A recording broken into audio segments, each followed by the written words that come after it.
Well, hello and welcome along to Extra Time here on LCFC Radio and LCFC TV after Leicester City kicked off their campaign of defending their FA Cup trophy in style after beating Watford at King Power Stadium. Tony Cottee and Jerry Taggart were working for us on Matchday Live on LCFC TV. Ewan Roberts was watching some FA Cup football in Wales somewhere. We'll come on to that in a minute, Ewan. But Good morning, good afternoon to the three of you. I hope you're all doing all right. Tony, I'll start with you. Obviously, as I said, you were working with us, and a good start for the Foxes, wasn't it, in the FA Cup this year?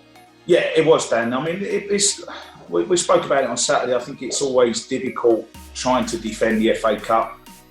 It's a really, really hard competition to actually win 2 years running. We went into that game against Watford not really knowing how Watford would perform because they're very much an inconsistent team. There was comments from Ranieri before the game, about not taking the game too serious, more important things like the Premier League, obviously, from Watford. So we understood that. But to be fair to Watford, Dan, I think they came to the KB, they gave it a good go. And I said it on Saturday and I'll say it again, I thought it was a really, really good football match. Obviously a fantastic win for Leicester. Really important to get through to the next round, but as a football match, it was really enjoyable. Lots of chances and obviously lots of goals. Ewan, it's the 10th of January now, isn't it? So probably too late to say Happy New Year. But we've not spoken to you yet, so I hope you had a good time over the Christmas and festive period, and obviously a busy weekend as well. Yeah, mate. 2 games: Swansea, Southampton on Saturday night, and then Cardiff. Preston yesterday. Both went to extra time, Dan. So could have done without that. But one Welsh team went out, one Welsh team went through in Cardiff, and got a really, really exciting draw away to Liverpool in the next round.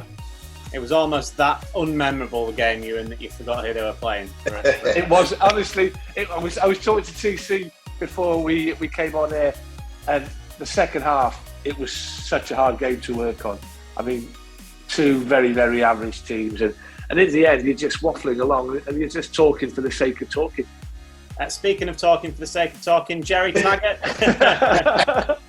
That was set up perfectly for me. How are you, I deserve that. Yeah, there was a few technical issues this morning, but we're here and we're ready, Jerry. Yeah, probably deserve that. So thanks, Shane and Dan, for that. Lovely little segueing into that. Yeah. How are you anyway, Joe? It's a good result, as Tony was saying on Saturday. Yeah, it was a great result.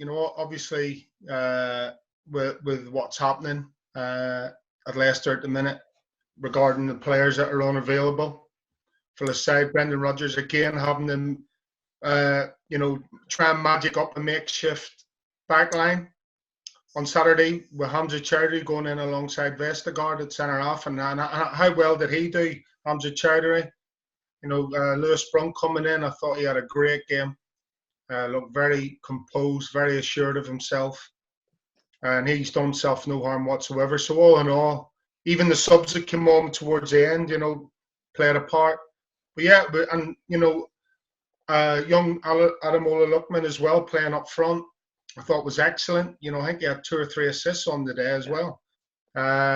Probably should have got man of the match. Mark gave it to James Maddison. But for me, I think Lookman, that was probably one of his most productive games in a Leicester City shirt.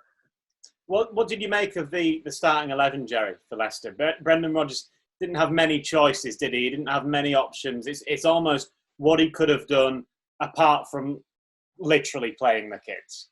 Yeah, yes, there was that, but I think there was experience and there was quality still in the team, and drizzled with a bit of inexperience in there, you have to say. But I think when you looked at Watford's team, especially Watford's 11, then I was pretty confident that Leicester had enough quality in the forward lines. Obviously, there was issues in regards to the back line in particular. No problems with Danny Ward in that. He's come in many a time in the past and done well, held his own. But I suppose the sticking point was at the back. But they got the grips of it. Yes, they conceded a goal, but they soon got the grips of it, and they worked well together. So you can't really have too many issues with that. Obviously, going forward, Leicester did, still have that potency in the forward line. They have players that were in form, i.e. James Maddison, Lookman, who came into this game in form anyway. And then Harvey Barnes coming back in the side was a great fillet as well. Tielemans at the centre of that midfield. So yeah, I had no real qualms. Yes, there was a lot of players missing and a lot of options for it that Brendan Rodgers couldn't pick from. But as I said, you looked at both 11s, and if you were a betting man, you could see that Leicester City still had by far the more quality than Watford. When we looked at the Leicester team at the beginning of the day, Tony, when we got the team news through, we assumed that Hamza Chowdhury would be in the midfield and that debutant Lewis Brunt would fill in central defence. Now, yes, he is a midfielder by trade, but a lot of this season he's been playing at centre-back as part of the back three with the development squad, so we thought he would be in there alongside Vestergaard. He wasn't. He was in midfield, and he was excellent, wasn't he? Well, it proved a bit of a masterstroke from Brendan, didn't it? As you quite rightly say, Dan, we expected him to line up as a centre-half. Perhaps Brendan maybe looked at it because you had young Daly Campbell at left-back. Maybe he looked at it for where if you've got two inexperienced players there, it can cause problems in terms of defending as a unit. Chowdhury is by far the much more experienced player out of him and Lewis Brunt. But I've got to say, both players were excellent. I think Chowdhury at centre-half, I said it on Saturday and I'll say it again, I think that potentially could be a position he ends up in. What I like about him, he's big, he's strong, he's quick. Sometimes he seems to switch off a couple of times, but he makes up for it because he's got the pace and he's got that strength as well. A couple of times he got out of trouble with it, but if you play in that position, listen to me talking about defending here, but if you play in that position more, then obviously you then get used to it, more experienced and that as you get older. So I think that might be something, that would certainly be something that Brendan would take as a huge plus. And in terms of Lewis Brunt, for me, he was the man of the match. There was a lot of players that could have been the man of the match, but to come into the team, to do what he did, he sort of switched to the left side in the second half as well. Just a very, very composed performance. Good on the ball, good defensively, wasn't scared, afraid to get on the ball, make things happen. And, Brendan, after the game, I'm sure they look back and watch the game again and he'll look back and Brendan will be so pleased with how the young kid done. It was an outstanding performance. Obviously, you and every single player that's ever played the game has got to make the debut at some point and be a young kid that is thrown in.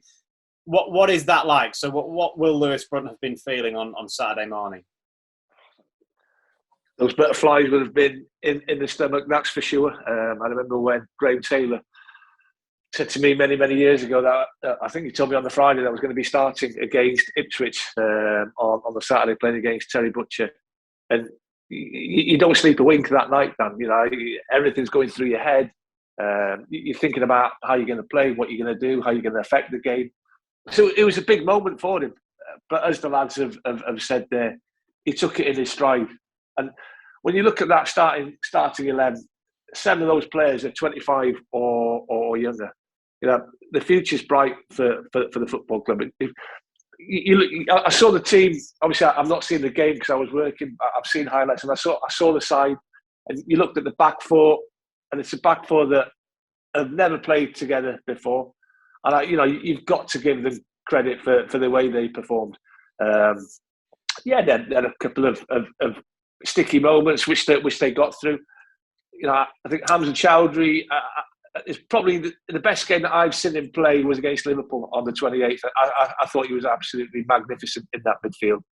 But it just goes that he can adapt, he can drop into that central defensive role, and he was outstanding. But you just got the feeling it might have been a bit of a back four thrown together for obvious reasons, but then you looked at the quality that Leicester had going forward, and you just thought that would be too much for Watford. They scored 4 against them a few weeks ago at the King Power in the league. Did the same again on Saturday. Some quality goals as well, Dan. Some good understanding football going forward, and it's it's putting everything into consideration. COVID, injuries, a team that's been thrown together. The inexperience that's in that team and on the bench, to go out, score 4 goals against the Premier League side, and okay, it wasn't Watford's strongest side, but it still was a decent Watford side. I thought it was a really good start to Leicester's FA Cup defence. With hindsight, Jerry, it was a really good draw, wasn't it, for Leicester to get Watford at home? Obviously, you want a lower league team at home for the pure ease of the game, if you like. But I guess if you have the lower league team, they come to a Premier League side. They really want to prove themselves. Watford is struggling in the Premier League at the moment. They were always going to make changes. Do you see where I'm coming from with this?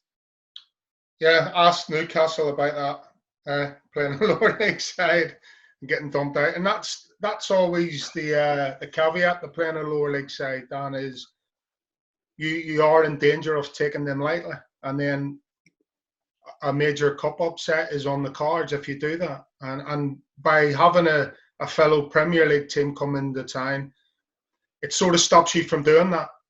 Ewan's right, no matter what team Watford have put out, they're a Premier League outfit. They still had some decent players on the pitch. But what it does, it invariably stops you taking the game that little bit more lightly than you would do if you were playing a lower league team. And believe you me, I've been on the end of it, as everyone rightly knows in this competition against Wycombe Wanderers. So I know exactly how that feels. So yeah, it was probably a good draw for Leicester playing against a struggling Watford team. His manager came out openly and spoke about the FA Cup not being a priority for Watford this season, but because of the players that were unavailable for them for whatever reason, the African Cup of Nations and so on. So you could say that the advantage was with Leicester before the game start anyway, but you still have to go out and you still have to play the game. And both sides, to be fair to both sides, Watford still tried to play football. That they didn't come here to sit back. They came to King Power and tried, to cause problems for Leicester, which that they did do. I think what was just their issues mainly were when they got into the final third, their quality wasn't good enough.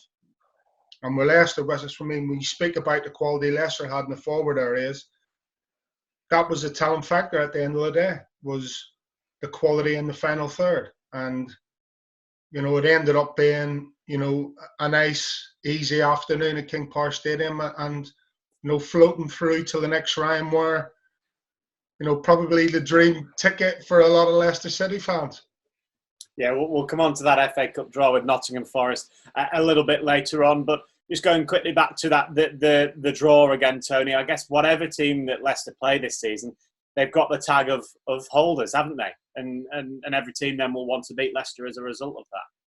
Yeah, absolutely, and it's going to be no different in the next round. We know it's going to be a tough game. You only got to see what happened yesterday. So when you're the holders, you're there to be shot at, and as I said, it's that type of competition that you very, very difficult to defend the trophy. There's so many good teams. I think in the earlier rounds, most Premier League teams made, like what Leicester did, I think it was 9 changes, wasn't it? And Watford was 7 changes. So there's normally lots of changes in the 3rd and 4th round. But once you get past that, you get to the 5th round, 6th round, the Premier League sides play their best players because they want to get to the final. They want to win a trophy. And that's why it makes it such a difficult competition to win. I think the days where you sort of had some obscure team winning the FA Cup, I don't think they're there anymore. I think it's become even harder to win the FA Cup because the top teams do seem to take it more serious. So from Leicester's point of view, I'm just saying it's going to be really, really hard to defend the trophy. You can only deal with what is put in front of you. You can only deal with the draw you get. You do need that bit of luck. We spoke about it on Saturday. You need luck to win the FA Cup. Somewhere along the line, you need a little bit of luck. But all you can hope for is a pleasant draw, win your game, and you can only deal with what's put in front of you. But, it could have been a real banana skin, the game against Watford. It really could have. We've touched on it, whether they take it serious or whatever. But, there was the potential for the banana skin. But Leicester dealt with it fantastically well. It was their senior players, Tony, wasn't it, that stepped up particularly in that first half to get the goals, wasn't it? Youri Tielemans from the spot, of course, and then James Maddison. Yeah, absolutely. And I think we sort of debated about whether it was a penalty or not. It was a stupid challenge, really, wasn't it? I think Sierra Ralph, I think his name is, and there was VAR in operation. It's not as if you're playing at a lower league club and there's no VAR. You can get away with a few pushes and shoves and that. Once VAR is in play, if you do that to any sort of forward trying to get near the ball, it's going to be a penalty. And Vestergaard went down. Mike Dean, I think, was the ref, wasn't he? And he had the view from behind. It looked a penalty, and when they looked at it, they stuck with Mike Dean. And Tielemans' penalty was fantastic. It was real quality. That just confidence that you get through probably being consistently Leicester's best player so far this season. When he stepped up, there was probably never any doubt that the ball was going to end up in the back of the net. And the second goal was a really good goal as well. Good play from Lookman, just chipped the ball in behind, played the ball in behind. And again, another player who's playing with real confidence at the moment, James Maddison. It was a superb finish. So, there was a lot to admire about Leicester's first half performance. And to get 2 goals up obviously gives you a great chance of winning the game.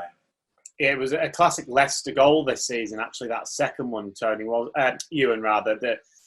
Good football, played in behind, and James Maddison, the man in form, as Tony says there, getting the goal. I mean, I think that's what James has introduced to his game, Dan. We all know what he's capable of. We know his ability that he's got in his feet, set pieces. He can pick a pass.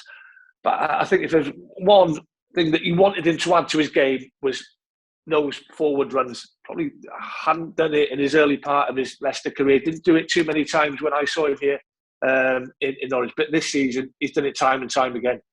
He's running beyond defenders. He's not being tracked back. Defenders aren't picking him up. And he's getting the goals. And once again, once he's through, you just know he's going to score. I mean, it's a good ball in from Mark Albrighton, who once again, he's been asked to do a job. He's come in. He's got on with it. And he was outstanding on the day. Lookman, 2 lovely little touches when the ball's been fed up to him. Wait to pass into Maddison, who's timed his run to perfection. And it's a good finish. But I think we've seen that type of goal 4 or 5 times this season already from James Maddison. What's that now? 7 goals, I think, in his last 10 appearances in all competitions. He's absolutely flying. I think it's more goal involvements than any other Englishman in the league. And this is in all competitions, Ewan, for James Maddison. He's having a fantastic season. Yeah, and his awareness, I think, was it the 4th goal? His involvement in the 4th goal where he could have shot himself. Once again, he's got in the box. He knows that Lookman's behind him. He's got his fate to shoot, let it through his legs. It's just good awareness. It looks simple, but he must have taken a picture of what was around him. He must have known that Lookman was there. Okay, the keeper makes a good save. It falls to Albrighton, who finishes superbly. But yeah, he's probably played at the minute in the last 2 months as good as what he has done in a Leicester shirt. Which is vital, I guess, Jerry, for Leicester to have someone like James Maddison firing on all cylinders in the way that he is. Oh, it's incredibly vital, Dan. If Leicester are going to do well, then they need players like James Maddison at the top of their game. Again, you look at that, the spine of the team, and you've got Yuri Tielemans sitting in the centre midfield, coming on to things. You've got Maddison running in behind the centre forwards, creating and scoring. And obviously you've got the forwards as well, in Vardy and Acho, Daka. And so the spine of that team is vitally important if Leicester City are going to do well. And then obviously you've got the players in and around that, like Harvey Barnes, obviously getting on the score sheet as well. So, but vitally important, because that's all the creativity comes from that middle of the park, i.e. Tielemans, i.e. James Maddison. So if Leicester are going to do well, Maddison in particular has to be playing well, and by God is he playing well. He's been nominated, Tony, for the Premier League Player for December. If he continues the way that he's going, I know the World Cup isn't necessarily in the summer, is it? It's next winter, so he has to do it for this season and then the start of the next one. But he has to be in that squad if he continues the way that he's going at the moment. Yeah, I agree. And, James has got real qualities. I think we're very blessed in England at the moment that we've got a real array of midfielders. I'm sort of trying to think, is there anyone like James Maddison? And the answer is there's probably not. There's many good midfield players that we can spend time talking about and nominating and that. But I think James has got something a little bit different. You know, I love the way he plays. You know, and I'm really pleased for him as well, because he's had a difficult period. He had that injury, didn't he? Then he came back, then it wasn't quite working, then he couldn't get in the team. And there's been a lot going on in his life over the last sort of, 18 months really. But one thing never changes in football. The only place you can do your talking is on the field of play. And I love listening to him when he does his interviews off the field. He's great entertainment. He's a good talker. But it's irrelevant if you're not performing and not playing at your best for Leicester. And he's had to work hard. And, you know, I admire players when they go through difficult spells. And sometimes the crowd can they just moan a little bit when they give the ball away. And the thing for James is there's no hiding place, because he's not the type of defensive midfield player where he gets on the ball, passes it 10 yards and, he's playing brilliant at the moment. He's not that type of player. He gets on the ball, he tries to make a 40-yard pass and play the ball in behind. He's trying to score goals. He's putting free kicks and corners in. And if he doesn't quite get it right, which can happen for an attacking midfield player, then that stands out more than what would happen for a defensive midfield player. So, you know, he deserves great credit. He's got back into form. He's playing with confidence. He's scoring goals, he's creating goals. And yes, if there was an England squad announced today, I know there's not an England game until March, I think it is. If it was announced today, I think James Maddison definitely would be in there. Do you agree, Jerry? Probably asking the wrong person. Well, yeah, listen, I think if you're going on current form, and obviously the key to getting into an England squad, to making it on the plane to a World Cup, you know, that's a massive decision that the England manager has to take. And the only way you can keep banging on the door is being consistent. And at the moment, James Maddison over the last 2 or 3 months has been as consistent and as good as you could wish him to be. Let's put it that way. What James has to do is follow this form on and keep it up, keep it to the levels that he's playing at now. And if he does that, then Gareth Southgate has no option but to seriously think about him. It's as simple as that. Whether or not he gets in the next squad in March, you have to wait and see. But all he can do is keep banging on the door. And the way he does that is play consistently well for Leicester. And I can't see any reason why he can't do that, because you're seeing it now, game in, game out. The consistency levels that he's playing at, the creativity, the assists, the goals, they're all coming. The longer he plays at that level, the more confident he'll become. And that will only be a good thing for both Leicester and, unfortunately, England as well. Go on, Ewan. All I was going to say, you know, the past 18 months, 2 years, when you're talking about James getting into the England squad, it's always been, you can't take him and Jack Grealish. And it's as if it's been a competition between the two and a battle between the two. Which one is going to be taken? Which one is going to be chosen? I think that was the thing before the Euros until James picked up that nasty hip injury that he suffered. Now, there's only one name you would take. Absolutely. If you're picking on current form, you take James Maddison all day long. Yeah, I agree. Speaking of confidence, Tony, Harvey Barnes, every single time he scores a goal, you see him grow in confidence, don't you? It's a shame that the assistant flagged straight away. He wasn't able to celebrate immediately, but he timed his run brilliantly, and the finish as well is exquisite. It was. And, you know, when you start playing football, Dan, at an early age, you're taught, there's one thing you're taught very early, play to the whistle. So in other words, you don't, if you see a flag go up or you get distracted and you don't, you know, you mess up your finish, you just go through, you do exactly what Harvey did, and he done it very, very well. Put the ball in the back of the net and then argue about it after. And that's the way to do it. And it's, you know, it's important that players do that. You know, we're trying to encourage more goals. We want to see more goals. And yeah, of course he looked offside, but you know, we've all been in situations, you know, the three of us today, where you've been in, you feel like you're in an offside position, but you're not. And if you time your run perfectly, sometimes by the time people look at where you are once you've made your run, you can look 2 yards offside. But, once that replay went up, as soon as that first freeze frame come up, I know Matt was doing the commentary and he didn't get the opportunity to see it. And Matt was quite right in saying he looks offside. But when you see that first frozen video clip, and there was no doubt it was onside. It was a fantastically well-timed run.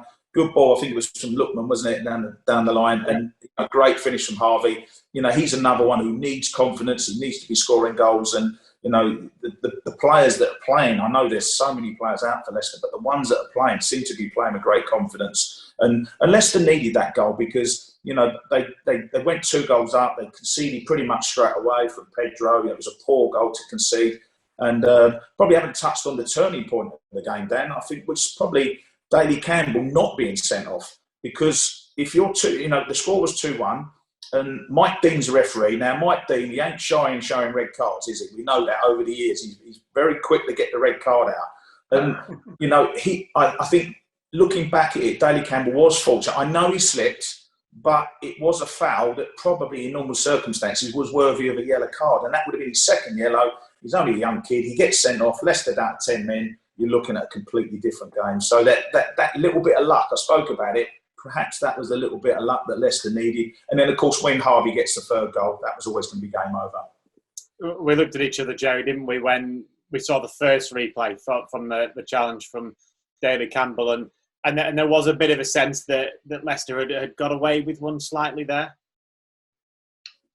Well, yeah, that's a nice way of putting it. I thought it was the second yellow card. I know it's unfortunate he slipped, but if you look at the momentum that Watford had, and again, you've got to look at it you've got to analyse it as a neutral to get the way you're getting to. So Watford had the momentum in the game on that move. I think is it Cucho or Pedro, whoever goes past Daly Campbell. He's then through onto the edge of the 18-yard box with players in support. And that was obviously stopped by Daly Campbell, slipping and taking him down. And it was unfortunate. There's no doubt about that. He didn't mean to do it, but it's happened. So would that have, if he hadn't been already carded, would he have got a yellow card? Probably. But the one thing I'm more surprised about is actually Mike Dean showing a little bit of nice, showing a little bit of, reading the situation. Tony's already mentioned it. He's a young lad. He slipped. He obviously didn't mean to do it. Should he have given me a yellow card? Probably. But Mike Dean actually showed, as Tony said, he's not shy getting the cards out of his pocket on any given occasion. But for once, probably the first time I've seen it, Mike Dean's probably took a deep breath, stepped back a yard or two and thought, you know what, I'm going to let this one go. But letter of the law, you have to say, yeah, it's a second yellow. And then we saw Daly Campbell come off at half-time, Ewan. I know you weren't watching the game, but Brunt went from central midfield into left-back. He looked just as assured at left-back as he did in midfield. And that's what you need in your squad, Dan. You need players who are, as I said, with Hamza Chowdhury going into that central defensive position. You need players that are comfortable in doing that, are willing to do that. And Lewis Brunt would not have had a problem in going to that left back position. He's a big boy. What is he? 6'2", 6'3", I think. So he's probably better in the heart of defence. But he was asked to do a job from his manager, and he was more than happy to do that. And it was the right decision from Brendan. Daly Campbell, he was on a tightrope. He did get away with one, as the lads have just mentioned there. Probably wouldn't have got away with another one had a similar incident happened in the second half. So it was the right thing to do. Let's talk about the forward line, Ewan, of Leicester. There's some places that think that was Lookman the main striker, was Barnes the main striker, was it Perez? The three of them interchanged quite often, didn't they? And had James Maddison in behind them, which was key. I like that. I do like that when they, as you say, they interchange. Barnes just doesn't stay on that left hand side.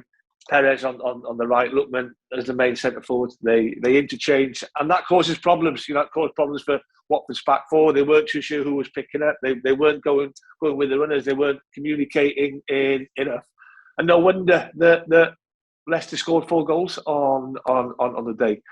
Could have had a couple more with the opportunities that I had. But I was looking back at the start of last season's FA Cup run, and we started off with a 4-goal tally away to Stoke. Hopefully there's a bit of deja vu there, Dan. Hopefully so. Were you impressed with the front line? I think Mark Albrighton as well, Ewan, was on the score sheet that day as well, just as he was on Saturday, so even more. Tony, the front line, as we've said, interchanged quite well. It seemed to work, and without a recognised striker, which we don't know how long that might be for Leicester. We know Jamie Vardy's out to March, April time. Daka's still on the sidelines. Iheanacho over in the African Cup of Nations. So it's important that things worked at the weekend for those players. Yeah, and I think, again, Brendan will be pleased with how it worked. Centre forward is a specialised position, Dan. There's no two ways about that. It's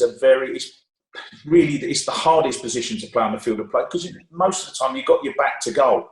If you're playing in defence, pretty much everything's in front of you. If you're in midfield, sometimes you back the goal. Most of the time you're looking forward, whatever. As a centre forward, it is a specialised position, and you need to be a specialised player. Now, Leicester do not have that specialised player at the moment. So if you don't have that specialised player, I think it's right what they did, which is to say to someone, you go up there 10, 15 minutes, see how it goes. If it's going well, then you don't need to change it. But by moving the players around, it also gives the defenders something else, something different to think about as well, because they're coming up against different players. And there was 3 players there that rotated round, gave the problems. You've then got Maddison sort of playing in the hole just behind whoever is playing in that centre-forward position. So I think it's something Leicester are going to certainly have to look at. I know the game's obviously been postponed, hasn't it, against Everton, but going forward, we don't know how long this situation's going to last. I'm guessing it's going to be probably at least for a couple of weeks or whatever. I know we've got the winter break coming up as well, so that might work in Leicester's favour. But in the meantime, Brendan, again, would have been really, really pleased. Looking at the positives, I don't think there was too many negatives. I think, sometimes you can watch a video back of a game and there's loads of negatives. But in terms of negatives, I don't think Brendan would have watched the game and thought the game plan went as I wanted. You had the rotations with the forwards. You had the young kids performing. You get the result. You scored 4 goals. I think he would have been absolutely delighted with everything I've just mentioned there. Judging from the reaction on social media, Jerry, I know we saw a lot of tweets, didn't we, at full time? There was an immense amount of pride from the Leicester fans at what the team produced on Saturday. Yeah, absolutely. I think, we're just, picking through the game, the positions, the players that played, the positions that some of the players played in, because they weren't their natural positions. Tony's already spoken about playing in a centre-forward position. I totally agree with Tony, by the way, that being a centre-forward, it obviously is the most joyous position on the planet, because by right, you score the majority of the goals, but it can also be the toughest. It really can. And for them 3 lads in the interchange on Saturday, the young lads that come in, and I'd love to imagine what it would have been like inside Brendan Rodgers' head when he was actually sitting down and formulating that team. I'm thinking, right, this is a team that can go out and win, but is he really 100% sure that that's a team that can go out and win a game? Because he hasn't got a recognised centre forward. He's got, an inexperienced player playing in the heart of midfield, an inexperienced player playing at left back, a semi-experienced midfielder playing at centre half against another centre half who's probably lost a little bit of form. There's all these variables that are going through Brendan Rodgers' mind. And then for the lads to go out and perform as he did, and forget about Watford for a minute, because they're still a Premier League outfit, and it's still an FA Cup draw. So it's an important game. It's a big game. And for them lads to go out there and perform the way they did, absolutely incredible. And Brendan Rodgers has to take a lot of credit for that. The way he formulated, the way, we already he stuck that team together. That wasn't a settled side by any stretch of the imagination. And so, but somehow he's managed the coach's way to get those players to go out and perform how they did. Incredible. Obviously, we know, as Tony's referenced, the game with Everton on Tuesday is off. That has been postponed due to a number of reasons. COVID, obviously, players on international duty, and this horrendous injury list that Leicester have currently got at the moment. That means the next game is Burnley at the weekend. There's talk that Patson Daka may be back for that one. I know that there was talk that Burnley was the game he was penciled to be back in. Hopefully that is the case. But Leicester, there's no surprise that game with Everton is off, is there? Judging from the amount of players that Leicester have off. Absolutely not. And it's happening for every club. Every club are in the same situation. COVID cases, not enough players to. And I'm not too sure what is it, 7 or 8 players with COVID, and then you're able to call the game off. I'm not too sure. But when you look at the players that are away on international duty, I know that happens on a regular basis. Then you've got that horrendous injury list that keeps mounting for Brendan, plus the COVID cases that are now at the club. I mean, Brendan has done ever so well to sort of throw that team together on Saturday, and all credit for him for throwing such a competitive, good outfit to go on and win that game. But yeah, I'm not surprised that the game against Everton has been called off. Leicester had a couple of games called off sort of towards the end of mid-December due to other teams having COVID issues. So it swings around about, Stan. And this time, it's Leicester that have had to call the game off. It's as simple as that.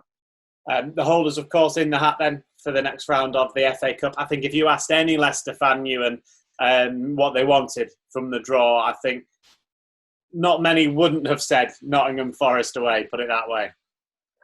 I think if you've got a choice of Forest or Arsenal, because of everything that the history between Leicester and Forest, local derby, not too much love lost between the two, and it promises to be a fantastic game. I mean, it's not until the first weekend of next month, hopefully, Leicester will be in a better position player-wise. They'll have a few more back from injury. Hopefully in the next 2-3 weeks, the COVID cases will drop down, and not just at Leicester, but everywhere.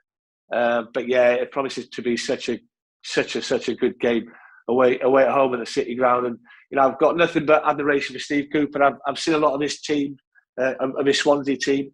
Good organiser, hard to beat, defensively solid. Kept the clean sheet against Arsenal yesterday. I think when he took over at Nottingham, I mean, he got 80 points at Swansea last season. Missed out in the playoffs, lost in the final against Brentford, and they were the Brentford were the better side. But for some reason, he didn't really get much love from the Swansea fans because he didn't play the Swansea way, whatever the Swansea way is. But he's gone to Forest, and I tell you what, when you think after 8 games he had 1 point, and Chris Hughton lost his job, and Chris is a good man, and I was sad to see that happen. Steve's taken over. They're now 7th, I think, in the Championship. They're 6 points from the playoffs. They're through to the 4th round of the FA Cup with a plum tie against the holders. He's done a magnificent job, and I tell you what, it won't be easy for Leicester when they go to the City Ground, and there'll be a magnificent atmosphere there. It'll be a proper cup tie, Tony, that won't it? Yeah, looking forward to that one, Dan, and will not be an easy game in any shape or form. Agree with everything Ewan said about Steve Cooper. Done a fantastic job at Forest. But from a Leicester point of view, what a game to look forward to. And you just hope that the club can get some of the players back from injury, get some of the players back from COVID, and just get a little bit more experience into that team. Because going to that atmosphere at Forest, the fans are very noisy, great atmosphere. They're a decent team. They're full of confidence. They've just beaten Arsenal. That tells you how difficult a game is going to be. When you go into those sort of games, as good as the kids have been, you need your experienced players. So hopefully some of those experienced players can get back into the Leicester team. If they do, you've still got fancy Leicester to go there and get a result. It was interesting, Jerry, seeing the reaction on social media from Leicester fans when they saw what the draw was. It was literally just before Forest played Arsenal as well. Suddenly they thought, OK, we're going to watch this game. And they were sort of saying it's the first time they've ever cheered Nottingham Forest on, I think it was, because they really want that tie and they've got it. Yeah, I was going to say it's a dream tie. I suppose it is, because that just is going to stir the melting pot even more now, Obviously, local rivals, there's been history in the past between both the clubs on and off the pitch. So, for Leicester fans, that is probably the best tie possible, apart from it being at King Power Stadium. But, the lads are right. By the time this game comes around, you're hoping that Leicester have the majority of their experienced players left. And Brendan will have to play as strong a team as possible. The lads have already explained why. You are going into a real melting pot of an atmosphere at Nottingham Forest. Great atmosphere, great ground, and it's going to be a clash of the gladiators, so to speak. It's going to be one of those games where you're going to see a few. If Mike Dean's a referee in that game, there's going to be a few parts. So that is for sure. Make no doubt about it. Not for the faint-hearted, this one, Dan. Usually at this stage of extra time, we look back at a Premier League game that's caught the eye. Obviously, it was FA Cup. Jerry, you referenced one a little bit earlier, didn't you? Is that what you're going for? Is that what caught your eye? Yeah, I think so. There's been a few, hasn't there? But, all the news surrounding Newcastle, the takeover, Kieran Trippier made his debut as well. And, I think Cambridge League One team going up there, doing the business, fair play to them. Massive, massive result for them. Ewan, has Jerry stolen what you were going to say? I would have mentioned that game, absolutely. But I'm going to go for the lowest ranked team in the competition in Kidderminster, beating, I think it was Reading at home. And I think they got the plum tie of West Ham at home, TC, is that right? Yes, that's right. Ewan, you've taken my glory, stolen my glory, mate. That's what you were going to say as well then, Tony? Yeah, of course I was, Dan. Yeah, I mean, perhaps give Boreham Wood a mention as well, because they Boreham Wood through to the fourth round, didn't they? But, as a non-league team, if you can draw any Premier League team, I mean, I think the ground itself only holds about 6,500. So, there'll be many West Ham fans not being able to go to the game, obviously. And with it being the fourth round, I think it's going to be a one-off as well, isn't it? There's no replays. So, I'm sure it will be the TV game. It appeals, isn't it, non-league against Premier League. And one thing's for sure, after what Kidderminster did against Reading, if West Ham aren't fully prepared, if they've not got the right attitude, if it's a bit cold and snowing or something and they don't fancy it, Kidderminster will knock West Ham out, that's for sure. That's how the FA Cup works. So it's a great tie, but there were some wonderful performances. And also perhaps mention like Morecambe, who went up a goal up, didn't they, against Spurs. And, there was other teams that gave a really good account of themselves. And I think it's important. We always talk about the so-called magic of the FA Cup. I think that's what we mean. The fact that a non-league team can get through, a lower league team can score at the new Tottenham Stadium. That's what we love about the FA Cup. Finally, I'm surprised Jerry didn't mention your old club Barnsley beating Barrow 5-4. 5-4. The most thrilling game of the week. One of the Barrow goals, a free kick, by the way, is fantastic. If you've not had a chance to see it, he's about 30 yards out and he's blasted it in the top corner. There's a fantastic video from the home end at Barnsley. They're recording it thinking, oh, does he think he's Ronaldo stepping up to shoot this? And then it goes in the top corner and they're like, oh, okay, fair enough. So I'll have to watch that. Right, it is time for our football Jenga then, our extra time teasers at the end of the show.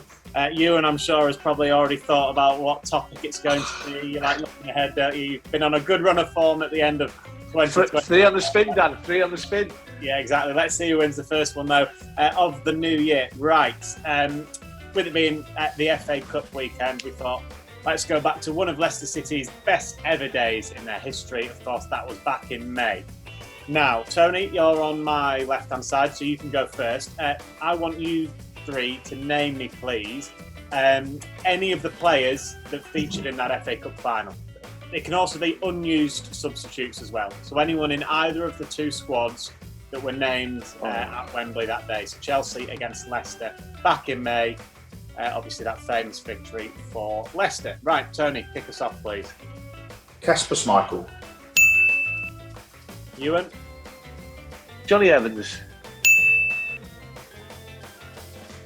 Ben Chilwell. Jamie Vardy. The goal scorer, Yuri Tillemans.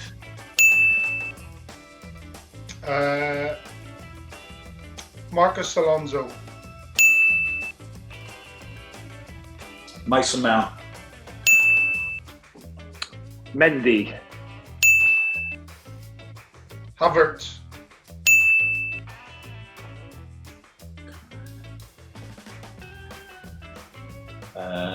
My brain's gone dead as usual. in these quizzes. Alonso. Jerry said it already. I was said I said my brain's gone dead. Yeah, that's the problem. Monday mornings, isn't it, Tony? Yeah, it is absolutely. Right, Ewan versus Jerry. Soyuncu must have played. Yes. Thiago Silva. What about Rudiger?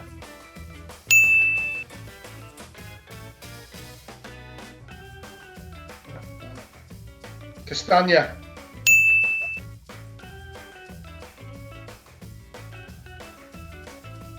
What about Aspilicueta?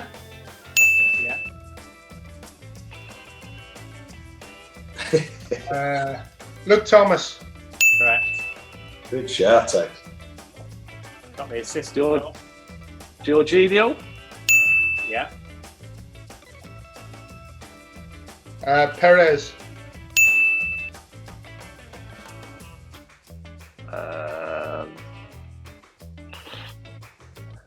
Come on, Ewan. All right. Tino Werner. Timo Werner did not feature. He was not on the bench either. Tags. Madison. Tags has it go. Boom. Boom! Not even one down. Yeah, that means you've won, Joe. Do you have to say one to win it? Iheanacho. Yeah, well done. Iheanacho.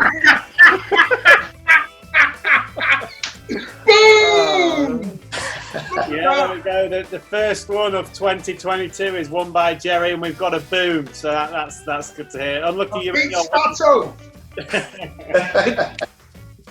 I was going to say Madison, Dan.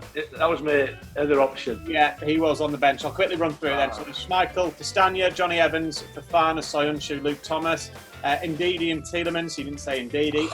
Perez, Iheanacho, Vardy. And then on the bench for Leicester, Danny Ward, Wes Morgan, Mark Albrighton, Ricardo Pereira, Dan Amati, Hunter Childrey, James Maddison, Papi Mendy and Dennis Pratt. And then for Chelsea, it was Kepa in goal, Reece James, Thiago Silva, Rudiger, Aspilicueta, Alonso, Jorginho, Kante. I don't think anybody said Kante.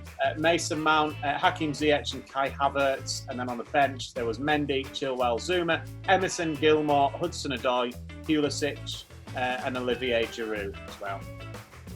Doesn't matter. No, doesn't matter. All up here, down. Well done, Jerry. Well played, Tags. Well played. Thank you. All right, well, it's been a pleasure then. The first win of 2022 for Jerry Taggart. Thanks to Tony, to you, and to Jerry for your company today. Cheers, boys. All right, guys. See you soon.